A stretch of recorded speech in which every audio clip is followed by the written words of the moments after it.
제목은 징계를 통해 얻는 하나님의 지혜입니다. 잠언 3장 11절부터 26절까지의 이 말씀인데요.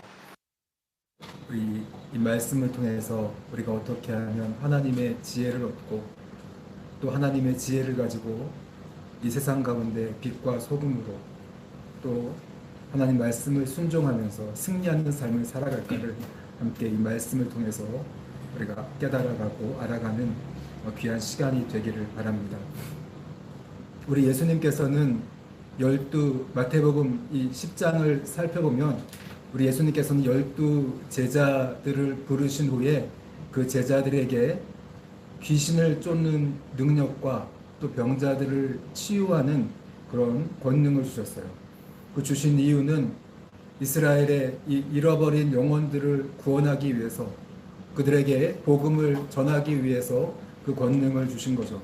그때 그들을 이 세상에 파송하면서 예수님께서 하신 말씀이 있습니다. 우리 함께 마태복음 10장 16절 말씀을 같이 함께 읽겠습니다. 보라, 내가 너희를 보냄이 양을 이리 가운데로 보냄과 같도다. 그러므로 너희는 뱀같이 지혜롭고 비둘기같이 순결하라. 오늘 예수님께서는 이 제자들을 파송하시면서 내가 너희를 보내는 것이 양을 이리 가운데로 보내는 것 같다. 여러분, 양이 이리 가운데로 가면 당연히 이리에게 물려서 찢어서 죽임을 당하겠죠. 이것처럼 내가 너희들을 보내는 것 같이 정말 걱정이 많이 된다. 그리고 가슴 졸이는 그런 상황이죠. 하지만 그러므로 너희는 뱀같이 지혜롭고 비둘기같이 순결해야 된다. 비록 병을 고치는 능력이 있었고 귀신을 쫓는 능력이 있었지만 그들이 세상에 나아가 복음을 전할 때 정말 아주 위험한 세상, 그런 험한 세상이라는 것을 보여주고 있죠. 그렇기 때문에 너희는 뱀같이 지혜롭고 비둘기같이 순결해야 된다. 이렇게 예수님께서 말씀하셨어요. 저는 예전에 이 말씀을 보면서 잘 이해가 안 됐어요. 왜 하필이면 뱀같이 지혜로울까? 좀 좋은 말도 많은데, 그리고 또 비둘기같이 순결하라.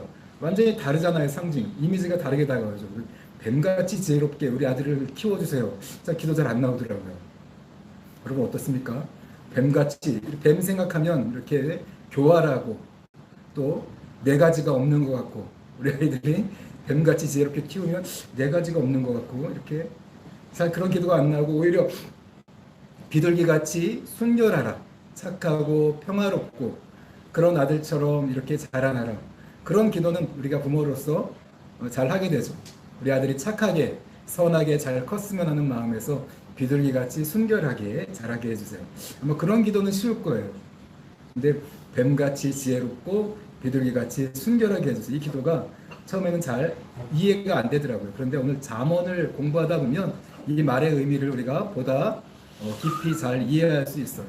지혜라는 것은, 또 이 성품이라는 것은 하나님의 지혜를 우리가 보고 또 듣고 그 가르침을 받아서 그 지혜를 가지고 그 지혜가 우리 가슴속에 내려올 때, 마음에 새겨질 때, 성품이 될 때, 그때 뱀같이 지혜롭고 비둘기같이 순결한 사람이 될 수가 있는 거죠. 예수님의 이런 성품을 우리가 닮아갈 수 있는 거예요. 그래서 이런 지혜와 성품이 따로 떨어진 게 아니라 하나님의 지혜를 가지고 성품이 만들어진다는 것을 오늘 이야기하는 거죠. 그래서 우리가 세상을 살아갈 때 정말 이 하나님의 지혜로 또 지혜, 그리고 필요하고 그 지혜로 만들어진 이 성품이 필요한 거예요. 그래서 뱀같이 지혜롭고 비둘기같이 순결한 그런 사람이 될 때 우리가 세상에 나아가서 승리하는 삶을 살아갈 수가 있게 되겠죠.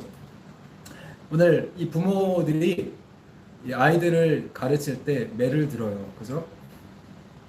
이 매를 드는 것에 대해서 분명한 목적이 있겠죠. 이 아이들의 이런 잘못된 습관이나 잘못된 행동을 바로잡고 또 고쳐주고 이 교정하기 위해서 우리가 부모가 이 매를 드는 거겠죠. 여러분, 근데 오늘 이 매를 들 때 주의할 게 뭐냐면, 이 성경 에베소서 6장에서는 이렇게 가르쳐줘요. 아이들을 이 양육하고 가르치고 훈계할 때 주의할 것은 감정으로 하지 말라는 거죠. 감정으로 해서 이 어느 때 이 부모가 이 감정에 따라서 아이들을 징계하기 쉬워요. 내가 기분이 좋을 때는 오냐 뭐 만사 오케이예요. 하지만 그 조그만 문제에 대해서 또 화를 내고 아이들을 야단을 치게 되죠. 그렇게 될 때 이 아이들의 마음에 분노가 쌓이기 때문에 감정대로 아이들을 훈계하지 말라 이렇게 이야기하거든요. 그래서 어쨌거나 오늘 이 행동을 고치기 위해서 습관을 바꾸기 위해서 필요한 것, 물론 말로 하면 좋죠. 하지만 말로 잘 안 돼요. 그래서 훈련을 하죠. 또 훈련을 했는데 또 안 돼요. 그러면 그 다음 단계로 징계를 해서 아이들 마음에 새기는 수밖에 없는 거죠. 그래서 이런 이 과정이 있는 거죠. 이것처럼 오늘 우리 하나님도 마찬가지라는 거예요. 우리 신앙인들을 마냥 사랑하고 마냥 좋게만 모든 걸 다 하잖아요. 하나님은 우리를 가르치기 원하시고 우리를 훈련하기 원하시고 우리를 징계하기 원하세요. 그래서 오늘 보면 이 잠언 3장 11절 말씀 함께 읽겠습니다. 시작. 내 아들아 여호와의 징계를 경히 여기지 말라. 그 꾸지람을 싫어하지 말라. 여러분 우리가 지혜를 배울 때 그 지혜가 마음에 새겨져야 돼요. 훈련이 필요해요. 근데 훈련으로 안 새겨지면 하나님은 징계하셔요. 징계를 통해 이 마음에 새기기 때문에 그런 것들을 가볍게 여기면 안 된다. 그리고 그런 것들을 싫어하면 안 된다. 왜? 왜 그럴까요? 12절 함께 읽겠습니다. 시작. 대저 여호와께서 그 사랑하시는 자를 징계하시기를 마치 아비가 그 기뻐하는 아들을 징계함 같이 하시느니라. 오늘 하나님은 아버지가 그 사랑하고 기뻐하는 아들을 바르게 키우기 위해서 징계하는 것처럼 오늘 우리 믿는 자들을 우리 하나님 아버지도 그렇게 징계하신다고 이렇게 말씀하고 있어요. 그렇기 때문에 여러분 징계가 우리가 미워서 하는 게 아니라 하나님이 우리를 바르게 키워가기 위해서 징계하시기 때문에 그것을 너무 힘들게 싫어하지 말라. 오늘 성경은 이야기하고 있죠. 히브리서 12장 6절부터 10절까지의 말씀에서도 이 징계에 대해서 나오는데요. 한번 우리 6절 말씀을 같이 읽겠습니다. 시작. 주께서 그 사랑하시는 자를 징계하시고 그가 받아들이시는 아들마다 채찍질하시며 네, 하였으니 네 보세요. 사랑하시는 자마다 징계하신대요. 그냥 우리가 하는 대로 다 내버려 두는 게 아니라 하나님은 우리를 바르게 키우기 원하시기 때문에 하나님의 자녀로 키우기 원하시기 때문에 사랑하는 자가 잘못되면 어떻게 해요? 반드시 징계하시고 그 사랑하는 아들마다 채찍질 하시는 분이라고 오늘 이 성경은 이야기하고 있어요. 8절 읽어볼까요? 8절 같이 읽겠습니다. 시작. 징계는 다 받는 것이거늘 너희에게 없으면 사생자요 친아들이 아니니라. 여러분 징계는 다 받는 거예요. 우리가 자녀라면 마땅히 하나님의 징계를 받아들여야 돼요.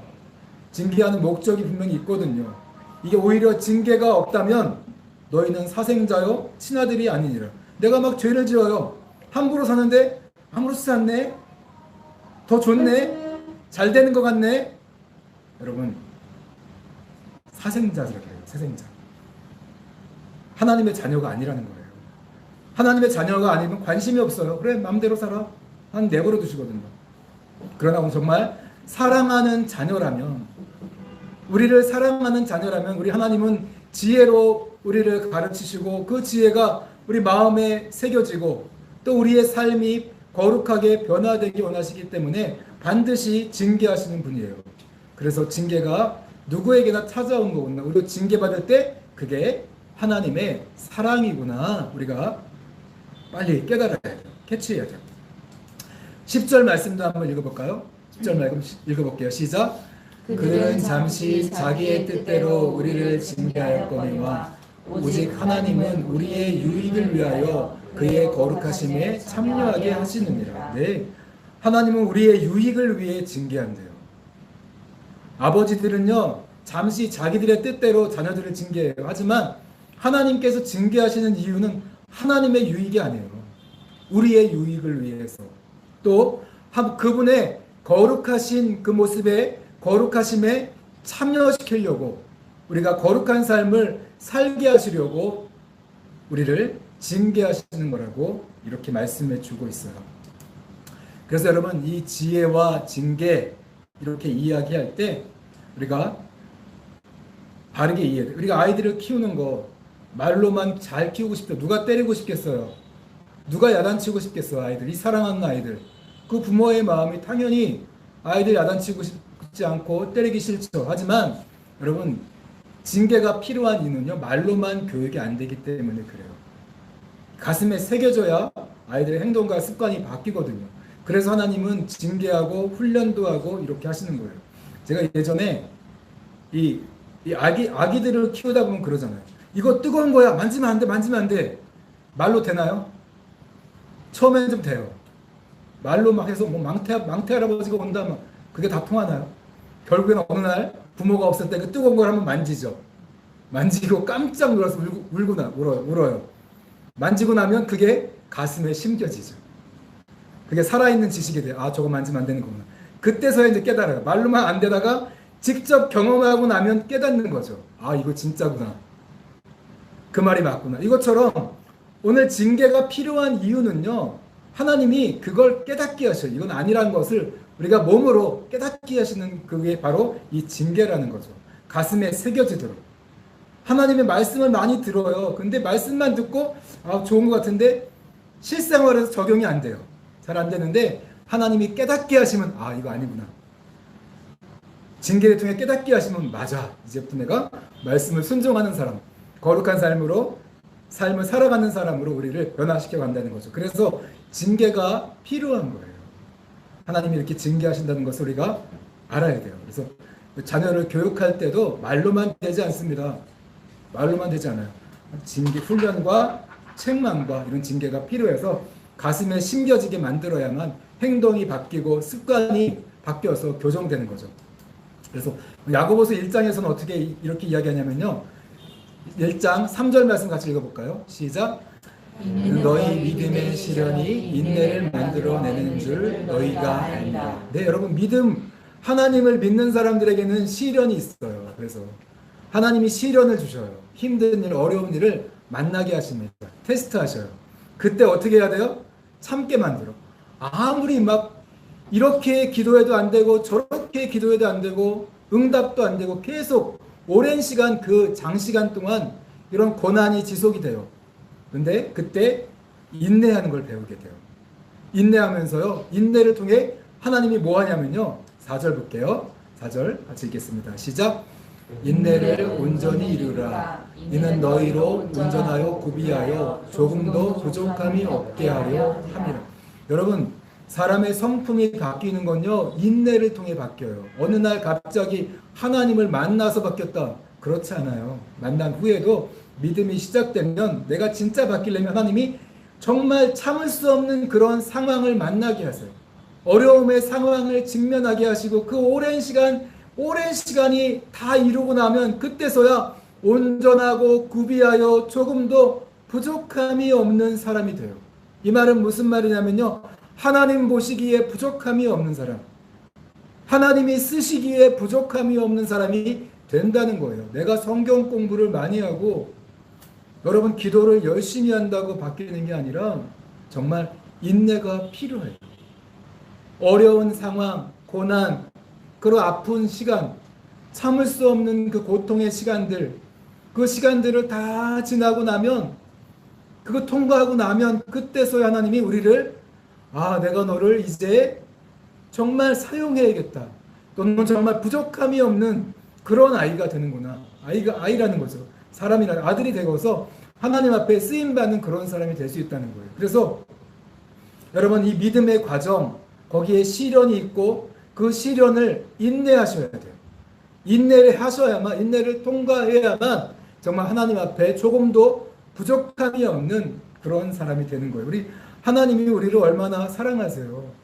얼마나 편하게 해주고 싶겠어요. 얼마나 복을 주고 싶고 잘 되게 해주고 싶겠어요. 그러나 그것만 가지고 사람이 안 되거든요. 그것만 가지고는 하나님의 이런 사람이 될 수가 없어요. 그렇기 때문에 시련이 필요해요. 징계가 필요해요. 받아들여야 돼요. 그리고 참고 인내해야만 나중에 훗날 조금도 부족함이 없는 사람이 될 수 있다고 성경은 가르쳐줘요. 이때 인내하면서 뭐 해야 될까요?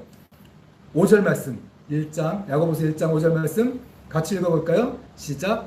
너희 그 중에 누구든지 지혜가 부족하거든 모든 사람에게 후히 주시고 꾸짖지 아니하시는 하나님께 구하라. 그리하면 주시라. 여러분 인내할 때 뭐 해야 돼요? 지혜. 하나님의 지혜를 그때 이제 아는 거예요. 인내하면서 그 지혜를 구하고 지혜가 마음속에 막 새겨지게 돼요. 여러분 지혜가 믿음이 그냥 머리에만 있다가 성경 지식도 머리에만 있다가 새겨지는 그 과정에 시련과 아픔, 인내 하면서 그때 하나님께 기도하게 되고 진짜 기도하게 돼요. 그러면서 그 지혜가 내 마음에 막 새겨지게 돼요. 하나님은 어떤 분이에요? 지혜를 후하게 주기 원하세요. 누구에게나 모든 자들에게 후하게 주기 원하시는 그런 분이에요. 하나님 구하라. 그리하면 하나님이 주시리라. 이렇게 약속하고 있습니다. 그래서 여러분들 징계, 시험, 고난 그런 거 너무 아파하지 마세요. 나를 미워서 하시는 게 아니라 하나님 나를 미워해서 그러시는 게 아니라 나에게 더 좋은 걸 주기 위해서 정말로 좋은 걸 주기 위해서 그 과정 가운데 징계가 있고 고난이 있고 시험이 있다는 거예요. 이걸 통과하셔야 돼요. 통과해야만 하나님 앞에 부족함이 없는 우리 하나님이 정말로 쓰실 수 있는 그런 사람이 될 수 있다는 거죠. 하나님의 지혜가 그때 새겨지게 되고 그 지혜가 내 마음에 새겨져서 정말 변화된 하나님의 빛과 소금으로 살아가는 하나님의 사명을 감당할 줄 알 수 있는 그런 사람이 될 수 있다는 거죠. 그러면 이런 징계에 대해서 우리가 미워서 하는 게 아니다. 분명한 목적이 있다는 것을 기억하시고 그런 생각 아래서 오늘 말씀을 다시 읽겠습니다. 13절 잠언 3장 13절 14절 말씀을 같이 읽겠습니다. 시작. 지혜를 얻는 자가 명철을 얻는 자는 복이 있나니 이는 지혜를 얻는 것이 은을 얻는 것보다 낫고 그 이익이 정금보다 나음이니라. 여러분 세상의 지식을 얻는 것도 공부 열심히 해야 되죠. 영어 단어 하나 외우는 것도 쉽지 않아요. 영어를 잘하기 위해서도 정말 많은 노력을 해야 되죠. 하지만 하나님의 지혜를 얻는 법 배웠죠. 징계와 고난 이런 것들이 있어야만 우리가 하나님의 지혜를 참된 지혜를 얻을 수 있다는 거죠. 그리고 오늘 지혜를 얻는 자와 명철을 얻는 자는 복이 있는 그게 얼마나 큰 복이냐. 결국 우리에게 징계를 주시고 아픔을 주시는 것은 이 큰 복을 주기 위해서 이 아픔을 주신다는 거예요. 지혜를 얻는 자 듣고 이 명철을 얻는 자 지혜가 가슴속에 새겨지는 게 명철이에요. 얻는 자는 복이 있나니 이는 왜냐하면 이 지혜가 얼마나 큰 복이냐면 이는 지혜를 얻는 것이 은을 얻는 것보다 낫고 여러분 은을 얻는다는 이 의미는 뭐냐면요. 내가 우리 돈을 벌기 위해 장사하죠. 무역을 해서 돈을 많이 벌어요. 그런 것보다 낫다. 또 그 이익이 정금보다 낫다는 것은 뭐냐면 땅에서 금을 캐요. 노다지를 발견해서 금을 막 캐는 것보다 오히려 지혜를 얻는 것이 더 낫다. 이렇게 이야기해요.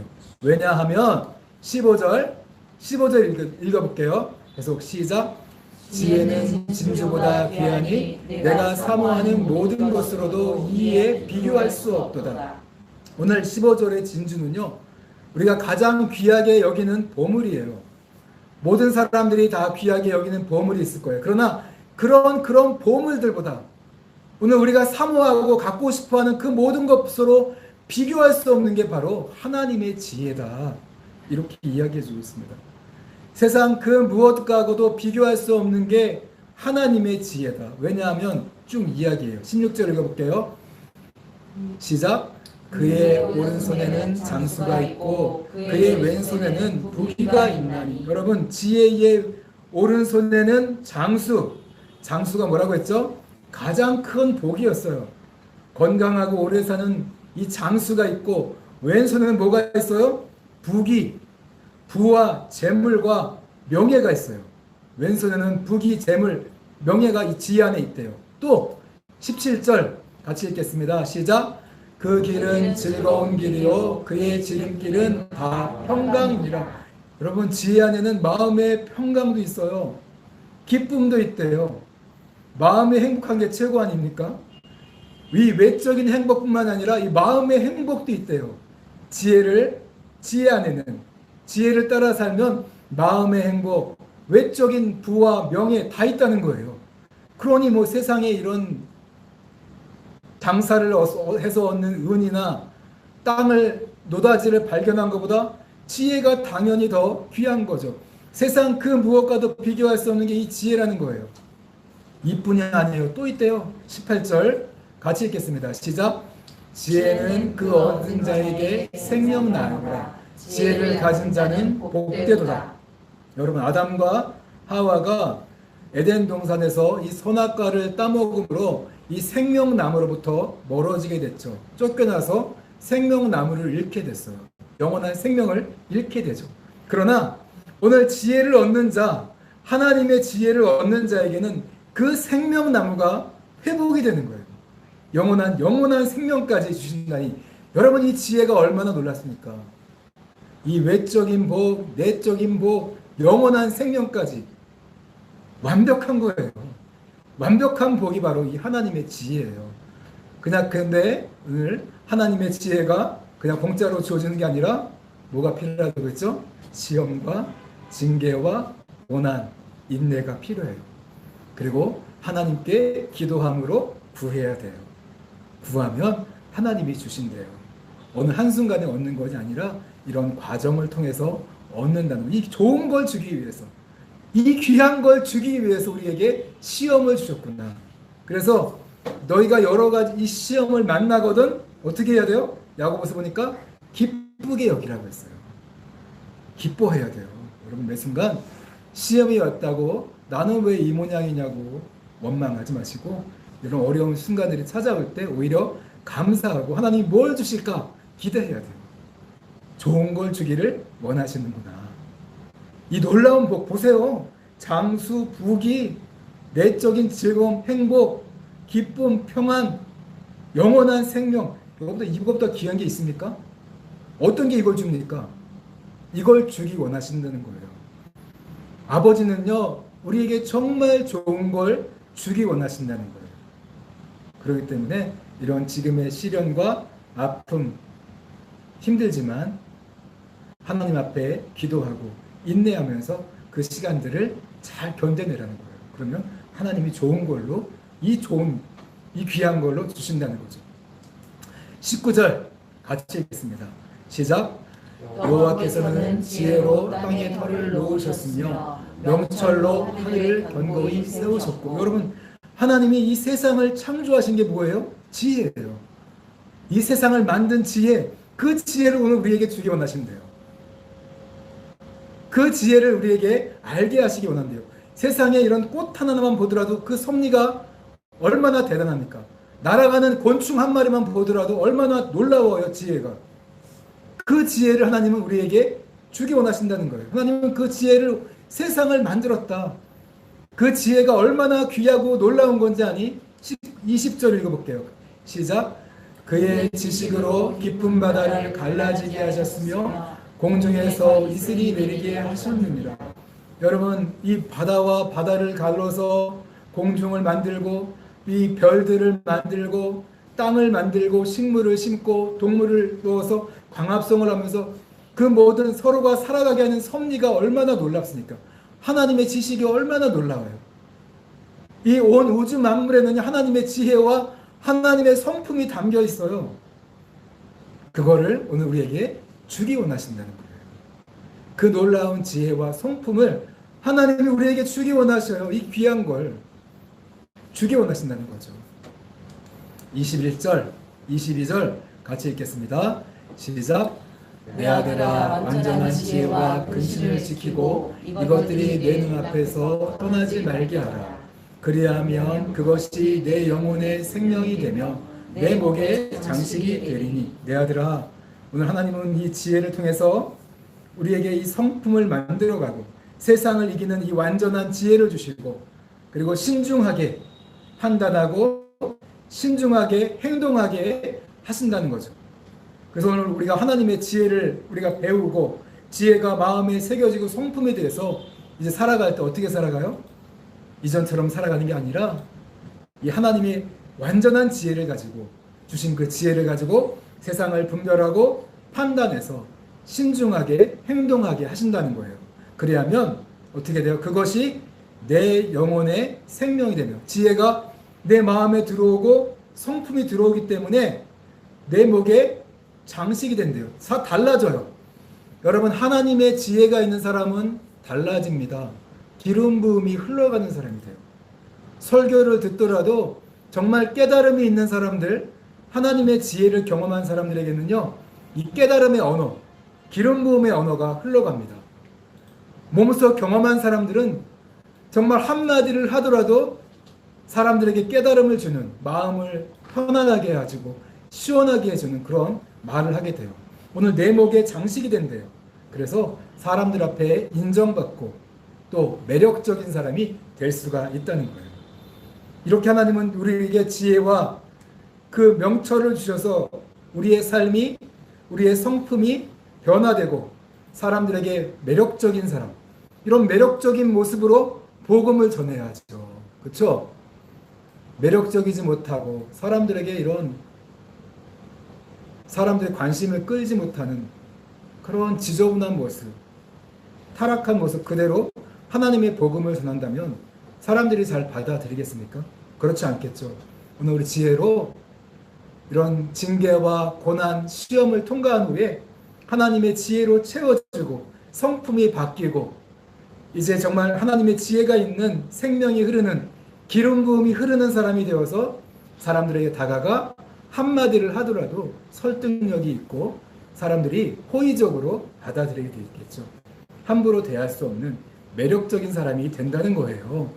여러분, 그 지혜가 우리의 삶을 변화시키고 승리하는 삶으로 이끌어갑니다.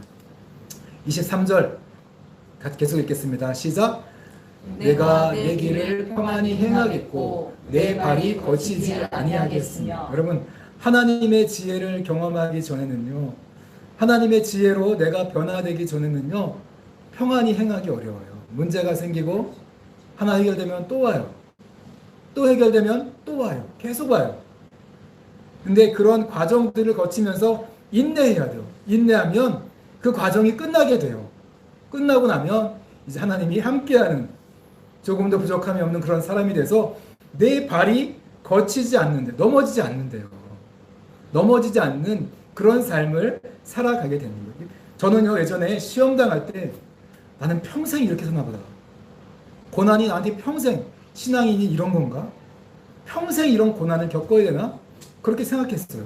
근데 그렇지 않더라고요. 10년, 좀 20년 지나가다 보니까 그게 아니라 이제 내가 하나님의 지혜를 배우게 되고 평안한 삶이 이제 지속되더라고요. 넘어지지 않는 삶이 찾아온다는 거예요. 여러분, 그렇지 않아요? 고난은 끝납니다. 징계는 끝납니다. 우리에게 하나님께서 이 평안한 삶을 주기 위해서 잠깐 동안, 영원한 삶을 주기 위해서 잠깐 동안 힘들게 하시는 거예요. 24절 계속 읽겠습니다. 시작. 내가 누울 때에 두려워하지 아니하겠고 내가 누운즉 내 잠이 달리로다. 여러분, 하나님의 지혜가 이 마음에 새겨지기 전에는요, 하나님의 이 성령의 기름 부음을 모를 때는요, 잠이 잘 안 와요. 밤에 잠을 못 잤습니다. 근심 때문에 생각을 하고 또 하고 또 하고. 그러나 오늘 하나님이 함께하는 지혜가 마음에 심겨지고 나면 내가 누운즉 내 잠이 달리로다. 걱정 근심을 하나님께 다 맡기기 때문에, 두려움도 맡기기 때문에 평안하게 잠을 잘 잘 수가 있게 됩니다. 25절 계속 읽어볼게요. 시작. 너는 갑작스러운 두려움도 악인에게 닥치는 멸망도 두려워하지 말라. 여러분, 이 갑작스러운 두려움이라는 것은요, 갑작스러운 재앙이에요. 코로나가 갑자기 닥쳤죠. 재앙이 닥칠 때 여러분, 그런 두려움도 찾아오지 않는다는 거예요. 그런 재앙들, 천재지변, 많은 두려움들이 찾아오지만 그런 것들이 우리를 두렵게 할 수 없대요. 또 악인에게 닥쳐오는 멸망, 하나님의 심판입니다. 그 심판이 찾아와도 두려워하지 마라. 왜요? 26절 같이 읽겠습니다. 시작. 대저 여호와는 내가 의지할 이시라. 내 발을 지켜 걸리지 않게 하시리라. 왜 우리가 재앙도 두려워하지 않고 이런 하나님의 심판도 우리가 두려워하지 않아도 돼요? 왜냐하면 하나님은 우리를 지켜주시는 분이에요. 의지할 때 우리가 넘어지지 않도록 우리를 지켜주시고 보호해주시는 그런 분이기 때문에 그렇습니다. 오늘 이렇게 말씀이 맞춰지고 있어요. 여러분, 이 최근에 코로나가 다시 기승을 부린다고 그러더라고요. 클럽 방문자가 76명, 43명은 접촉자, 20대 73명, 19세 이하도 11명. 여러분, 우리 많은 아이들이 이걸 보면서 우리가 정말 경각심을 가져야 되는 게 뭐냐면, 우리 많은 아이들이 지금 동성애자로 키워지고 있다는 거예요. 부모님들이 원하지 않지만 오늘 이 사건을 보면서 많은 젊은 남녀들이 동성애자로 지금 사회가 교육시키고 있다는 거예요. 또 보세요. 이전에 신천지가 문제를 일으켰죠. 여기 보니까 2019년 10개월 만에 10만 3,764명이 수료했대요. 여기 거의 대부분이 젊은이들이에요. 수많은 젊은이들이 이단 교육을 받으며 이단 아이들로 이렇게 키워져 가고 있어요. 잘못된 길로 키워져 가고 있어요. 우리가 하나님의 지혜로 키워야 되는데 하나님의 지혜로 키우는 세상이 아니라 이 세상은 정말 험한 세상입니다. 이리가 득식을 되는 세상이에요. 많은 우리 아이들이, 자녀들이 동성애자로 키워져 가고 있고 이단에게 속아서 유혹돼서 미혹에 빠져서 이단으로 키워져 갑니다. 이번에 보니까 새 국회는 차별금지법 제정으로 문 열어요. 대놓고서 동성애자로 키우겠다는 거예요. 2020년 5월 11일자 기사예요. 새 국회는 차별금지법 제정으로 문 열어요. 국회의원들이 당선됐죠. 이제 대놓고 아이들에게 동성애 교육하겠다는 거예요. 어려서부터. 여러분, 세상이 이렇게 돌아갑니다. 거짓말 공화국이래요. 대한민국이. 위증이 일본의 671배, 사기는 17배, 무고죄는 4151배. 거짓말이 이제 정상인 그런 나라, 거짓말로 세상을 가르치는 그런 나라가 됐어요. 우리나라가 이런 나라입니다.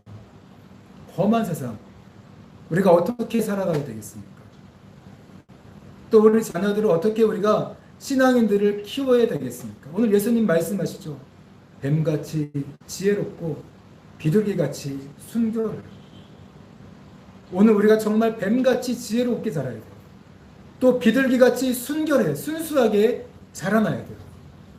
그래야만 이 험한 세상, 보세요. 악이 득식을 하잖아요. 거짓이 지배하는 세상, 거짓으로 아이들을 동성애자로 키우고 이 자녀들을 이단으로 유혹하는 이 세상. 여러분, 오늘 우리 교회가, 우리 믿는 자들이 어떻게 살아갈 수 있습니까? 하나님의 지혜밖에 없어요. 하나님의 지혜로 살아야 돼요. 보세요. OECD 국가 중 자살률 1위, 하루 37.5명꼴. 30대, 40대의 사망 원인 1위가 뭐냐면요. 30, 40대 사망 원인의 1위가 자살이에요. 성경에 디모데후서 3장에 이렇게 하죠. 말세에는 고통하는 때가 이르리니 사람들이 돈을 사랑하고 자기를 사랑하고 쾌락을 사랑함으로 인해서 고통하는 때가 이르다고 했어요. 고통하는 때가 이미 우리가 사는 세상입니다. 험악한 세상. 신앙인들이 살기 어려운 그런 세상이에요. 오늘 또 보니까 젖먹이 온몸이 빨갛게 괴질 걸린 아이들, 끔찍한 증상이 이 코로나, 이 합병증으로 아이들에게 발생하고 있대요. 괴질까지 발생하는 이 험악한 세상. 여러분, 우리가 어떻게 살아가야겠습니까? 어떻게 살아가야 돼요? 예수님 말씀하셨죠. 뱀같이 지혜롭고 비둘기같이 순결하게. 하나님의 지혜가 필요해요. 여기서 이겨낼 수 있는 완전한 지혜가 필요하고 그 지혜를 가지고 옳게 분별하고 판단해서 명철을 가지고 행동하는 것이 필요한 세상입니다. 그냥 함부로 가면 우리는 늑대들에게, 이리들에게 먹힐 수밖에 없어요. 먹히고 있잖아요. 이단들에게 먹히고, 동성애 교육에 먹히고, 이 수많은 거짓말들에 우리 아이들이, 우리 크리스찬들이 먹히고 있잖아요. 여러분, 우리가 깨어야 할 때입니다. 하나님의 지혜를 구하면서 결단하고 일어서야 돼요. 깨어나야 돼요. 깨어나지 않으면 다 죽습니다. 다 죽어요. 일어나야 돼요. 오늘 디모데후서 3장 1절부터 5절 말씀 같이 읽어볼까요? 시작. 너희는 이것을 알라. 말세에 고통하는 때가 이르러 사람들이 자기를 사랑하며 돈을 사랑하며 자랑하며 교만하며 비방하며 부모를 거역하며 감사하지 아니하며 거룩하지 아니하며 무정하며 원통함을 풀지 아니하며 모함하며 절제하지 못하며 사나우며 선한 것을 좋아하지 아니하며 배신하며 조급하며 자만하며 쾌락을 사랑하기를 하나님 사랑하는 것보다 더하며 경건의 모양은 있으나 경건의 능력은 부인하니 이 같은 자들에게서 내가 돌아서라. 여러분, 우리가 돌아서야 돼요. 고통하는 때 누가 고통스럽게 해요? 하나님이 만든 거 아니에요. 오늘 우리가 스스로 자기를 사랑하고 돈을 사랑하고 쾌락을 사랑하다 보니까 이런 고통하는 때, 고통하는 세상이 우리 가운데 찾아온 것입니다. 경건의 모양은 있어요. 교회는 다니지만 능력이 없어요. 세상에 나아가서 다 잡아먹힙니다. 바르게 신앙으로 우리 아이들이 자라나지 못했어요. 오늘 말씀하신 하나님의 지혜, 하나님의 징계, 시험, 이걸 통해서 그 말씀이 가슴에 새겨지지 못했어요. 그러다 보니까 힘없고 세상에 밟히고 마는 그런 크리스찬들이 되고 만 것입니다. 우리가 이거 정말 여기서 깨어나야 돼요. 일어서야 돼요. 하나님은요, 오늘 마태복음 7장 11절에 우리에게 좋은 것으로 주기 원하는 아버지예요. 같이 읽어볼까요? 시작. 너희가 악한 자라도 좋은 것으로 자식에게 줄 알거든 하물며 하늘에 계신 너희 아버지께서 구하는 자에게 좋은 것으로 주시지 않겠느냐. 여러분, 이 좋은 것이 바로 지혜의 성령이에요. 성령이 우리 안에 들어오는 거예요. 지혜가 내면에 오는 것은 성령님이 우리 안에 찾아오는 거예요. 우리 안에 올 때 기름 부음이 흘러가요. 세상을 이길 수 있는 그런 사람이 될 수 있는 것이, 참된 신앙인이 될 수 있어요. 세상에 먹히지 않는 그런 참된 그리스도인이 될 수 있다는 거죠. 하나님 아버지께 구하래요. 여러분, 아버지는 좋은 걸로 주기 원하세요. 이제 정말 성령을 구하는, 하나님의 지혜를 구하는 저와 여러분들이 되시기를 바랍니다. 오늘 말씀을 생각하시면서 우리가 함께 기도했으면 좋겠어요. 먼저는요, 오늘 예수님께서 말씀하신 것처럼 우리가 살아가는 세상이 정말 험악합니다. 가만히 있으면 다 잡아먹혀요. 이리기들이 득식을 되는 이 세상에서 오늘 뱀같이 지혜롭게, 비둘기같이 순결하게 살기 원합니다. 또 하나님, 이 징계가 우리가 하나님께서 미워하시는 게 아니라 우리에게 좋은 걸 주기 위해서, 하나님의 지혜와 명철을 주기 위해서 징계를 주신다는 것을 우리가 깨달았습니다. 비록 힘들고 어렵지만 하나님, 우리가 이 징계를 기쁘게 달게 받아들이기 원합니다. 이를 통해서 우리가 변화되게 해주시고 이제 하나님의 이 완전한 지혜를 가지고 신중하게 근신하면서 세상을 살아가는 우리 모두가 되게 해달라고 우리가 함께 기도함으로써 오늘 예배를 마치겠습니다. 함께 기도하시겠습니다.